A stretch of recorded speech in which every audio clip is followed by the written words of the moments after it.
ভিতৰত আটাইতকৈ যদি শান্তিপূৰ্ণ অঞ্চল আছে সেয়াই হৈছে আমাৰ বিটিআৰ অঞ্চল। আৰু এই বিটিআৰ অঞ্চলত শান্তি আনাৰ বাবে আমি UPPL দলক আৰু প্ৰমোদ বড়ো চৰকাৰখনক আমি ধন্যবাদ জনাবই লাগিব।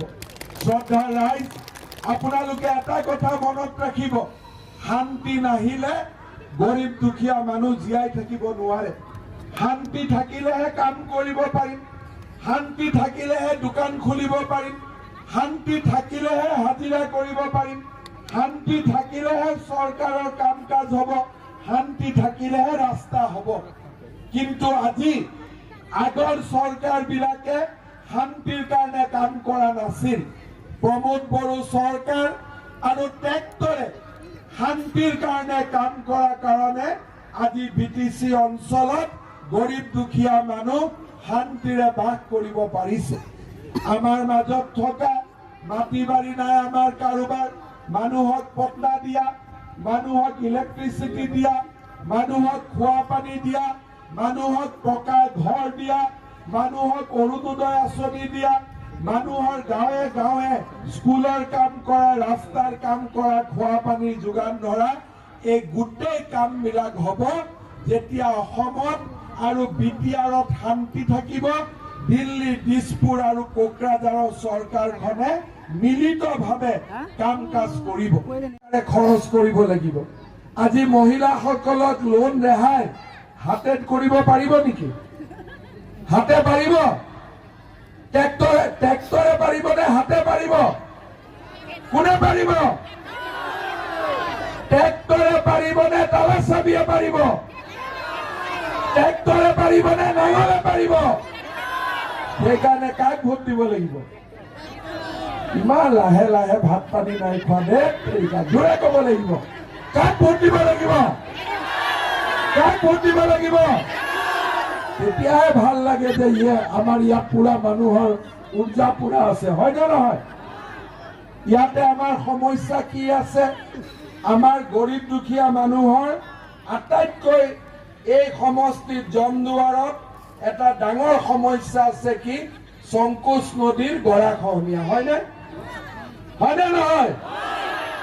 আপোনালোকক মই কথা দিছো যে নৱেম্বৰ মাহত মই পুৰা ইঞ্জিনিয়াৰ আমাৰ মন্ত্ৰী চবকে লৈ সংকোচ নদীত প্ৰমোদ বড়োৰ সৈতে আহি যাম আৰু আপোনালোকৰ গৰাখহনীয়াৰ সমস্যা আমি সমাধান কৰি দিম। সেই প্ৰতিশ্ৰুতি মই আজি আপোনালোকক দি থৈ দিছো। হ'ব বাবা, তই এনে খাৰা হৈ আছ, গৰম লাগিছে কাৰণে নেকি? দে গাত থাকিব লাগিব না, হয় নে নহয়? আকৌ ভইচ কম হৈছে ভাই। মই আজি দিনে ৰাতিয়ে মিটিং কৰি আছো। কব প্ৰমোদ বড়ো, হিৰণ বসুমতাৰী, UPPL, নৰেন্দ্ৰ মোদী, নৰেন্দ্ৰ মোদী। বহুত বহুত ধন্যবাদ। এতিয়া খীৰালে গাখীৰ দিয়ে আৰু কিছুমান গৰুৱে খীৰালেও গাখীৰ নিদিয়ে। কংগ্ৰেছ, UDF আৰু BPF খীৰাই থাকিলেও গাখীৰ নোলায়, কিন্তু ট্ৰেক্টৰক খীৰালে ডেইলি 20 লিটাৰ গাখীৰ ওলাব। ইমান গাখীৰ আছে ট্ৰেক্টৰ, হয়নে নহয়? ঠিক আছে নহয়? বাইদেউসকলে বুজিছে নে নাই? বুজিছেতো? আমাৰ ল'ৰাবিলাকতকৈ বাইদেউবিলাক আহিছো, নতুন এটা ৰাজনীতিক পৰিৱেশত আহিছো। দীৰ্ঘদিন ধৰি বিটিআৰবাসী ৰাইজে এটা পৰিৱৰ্তন বিচাৰি আহিছিলে আৰু দুখীয়া গৰীব মানুহৰ সমস্যাবিলাক সমাধান কৰা এটা চৰকাৰ বিচাৰি বহুত দিনৰ পৰা অপেক্ষা কৰিছিলে। যোৱা 17 বছৰত বিটিআৰ অঞ্চলত বিভিন্ন হত্যা, হিংসা, বিভিন্ন সমস্যাৰ মাজেৰে আমি আহিছো। আমাৰ অঞ্চলত স্কুল কলেজৰ অৱস্থা ভাল নহয়, ৰাস্তা ঘাটৰ অৱস্থা ভাল নহয়, সংস্থাপন নাই, আমাৰ নিৰাপত্তা নাই, ভূমিৰ অধিকাৰ আমি যেনেকৈ পাব লগা তেনেকুৱা পোৱা নাই। সকলো দিশৰ পৰা বঞ্চিত হৈ পেলাই আমাৰ ৰাইজে দিন কটাইছে।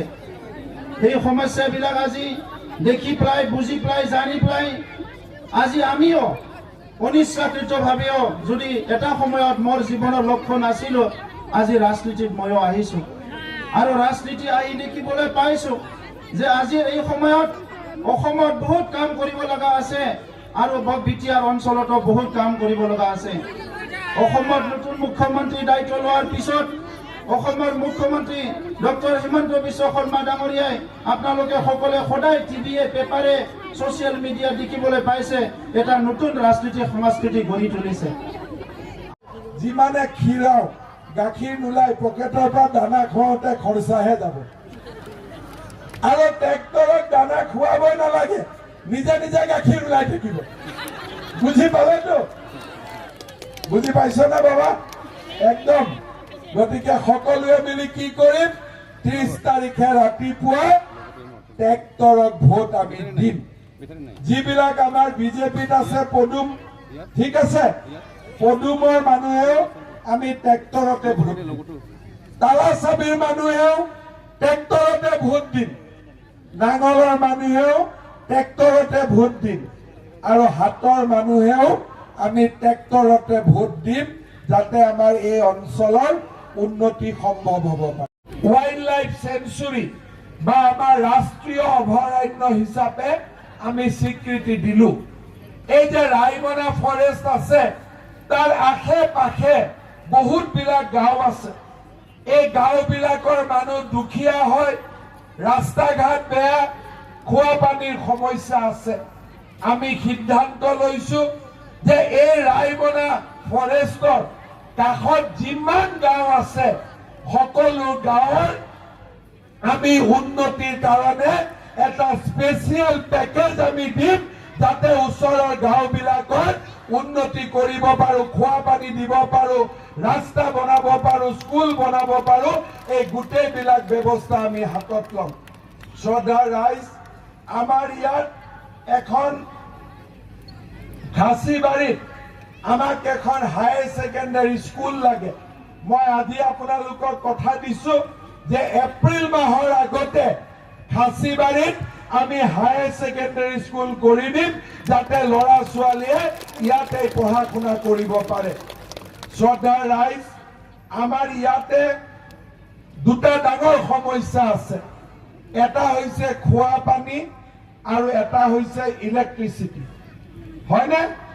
আমাৰ খোৱা পানীৰো সমস্যা আছে আৰু বিজুলী বাতিৰো সমস্যা আছে।